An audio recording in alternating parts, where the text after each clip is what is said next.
नमस्कार दोस्तों, मैं विकास गौर एक बार फिर से हाजिर हूँ आप सबके सामने मेरे नए वीडियो के साथ। और आज के वीडियो में हम डिस्कस करेंगे कि ऐसा क्या है सोने में कि लोगों को सोने पर इतना भरोसा है। लोगों को ऐसा क्यों लगता है कि अगर वो सोना खरीद लेंगे तो वो उनके सालों तक काम आएगा, और ऐसा क्या है सोने में कि सैकड़ों सालों से लोगों का सोने पर भरोसा बरकरार है। तो इन्हीं कुछ सवालों का जवाब ढूंढने की कोशिश करेंगे हमारे इस वीडियो में। मेरे पिछले एक वीडियो में जिसका लिंक आपको यहाँ दिख रहा होगा, उसमें मैंने ये बताने की कोशिश की थी कि अगर किसी भी चीज़ को पैसे के तौर पे काम करना है तो उसमें कुछ प्रॉपर्टीज़ तो होनी ही चाहिए। तो उन प्रॉपर्टीज़ को एक बार फिर से मोटे मोटे तौर पर दोहरा लेते हैं। पहली प्रॉपर्टी है कि it should B non perishable, यानी कि वो चीज़ खराब नहीं होनी चाहिए। अगर किसी भी चीज़ को हम पैसे के तौर पर इस्तेमाल करते हैं तो उसका एक पर्पज़ ये भी होता है कि वो हमारी वेल्थ को लंबे समय तक स्टोर करके रख सके। कहीं ऐसा ना हो कि जब कुछ सालों बाद जब हम देखें तो हमें मालूम चले कि हमारा पैसा तो सड़ गया। दूसरी प्रॉपर्टी है कि it should be acceptable to everyone, यानी कि हर कोई उसको एक्सेप्ट करे और हर किसी को उसमें वैल्यू नजर आनी चाहिए। जैसे कि अगर आजकल हम देखें कि बिटकॉइन को हम अपनी वेल्थ को स्टोर करने के तौर पर तो यूज कर सकते हैं, पर सब लोग उसे एक्सेप्ट नहीं कर रहे। तीसरी प्रॉपर्टी है कि it should always be in good demand, यानी कि उसकी अच्छी खासी डिमांड होनी चाहिए और वो डिमांड हमेशा बनी रहनी चाहिए। चौथी प्रॉपर्टी है कि इट शुड बी डिविजिबल, ताकि छोटी से छोटी ट्रांजैक्शन भी हो सके। पांचवी प्रॉपर्टी है कि इट शुड बी पोर्टेबल, ताकि हम उसको अपने साथ कहीं भी ले जा सकें। तो हमने मोटे मोटे तौर पर देख लिया कि अगर किसी भी चीज को पैसे के तौर पर काम करना है तो उसमें ये कुछ प्रॉपर्टीज तो होनी ही चाहिए। अब ये प्रॉपर्टीज क्यों होनी चाहिए और ये प्रॉपर्टीज क्या प्रॉब्लम सॉल्व करती हैं, इसे समझने के लिए आप मेरा ये वाला वीडियो देख लीजिएगा। और अब बात करते हैं कि इन सब प्रॉपर्टीज के अलावा एक और विशेषता है जो अगर किसी भी चीज को पैसे के तौर पर काम करना है तो उसके अंदर होनी चाहिए। वो है कि it should have no alternate use, यानी कि अगर किसी भी चीज को पैसे के तौर पे काम करना है तो उसका पैसे के तौर पर काम करने के अलावा कोई और यूज नहीं होना चाहिए। अब इसका क्या मतलब है, चलिए समझते हैं।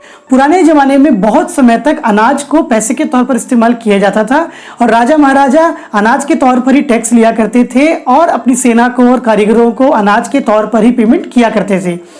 पर अनाज को पैसे के तौर पर यूज करने में दो बहुत बड़ी समस्याएं थी। पहली समस्या तो ये थी कि अनाज को बहुत लंबे समय तक स्टोर करके नहीं रखा जा सकता। जैसा कि हमने इस वीडियो की शुरुआत में ही देखा था कि अगर किसी भी चीज़ को आप पैसे के तौर पर इस्तेमाल करते हो तो उसका एक पर्पज़ ये भी होता है कि वो बहुत लंबे समय तक आपकी वेल्थ को स्टोर करके रख सके।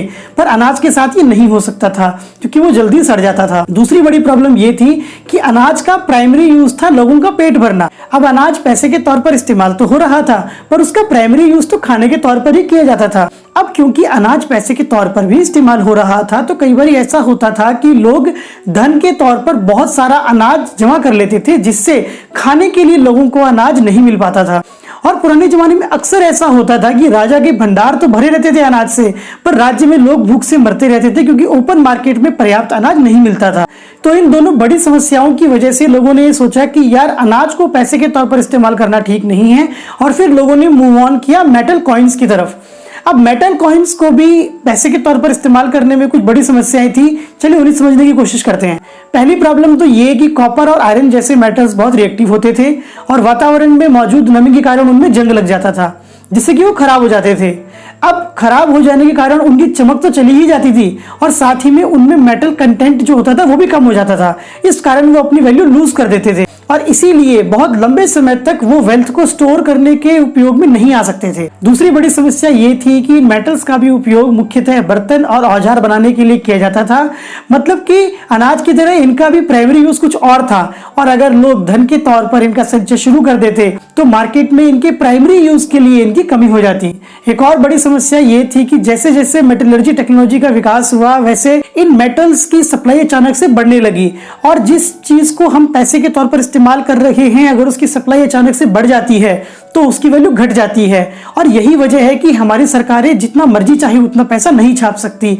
अब ऐसा क्यों होता है, अगर आपको ये जानना है तो आप मुझे कमेंट सेक्शन में बताइए, मैं इस टॉपिक पर भी एक वीडियो बना दूंगा।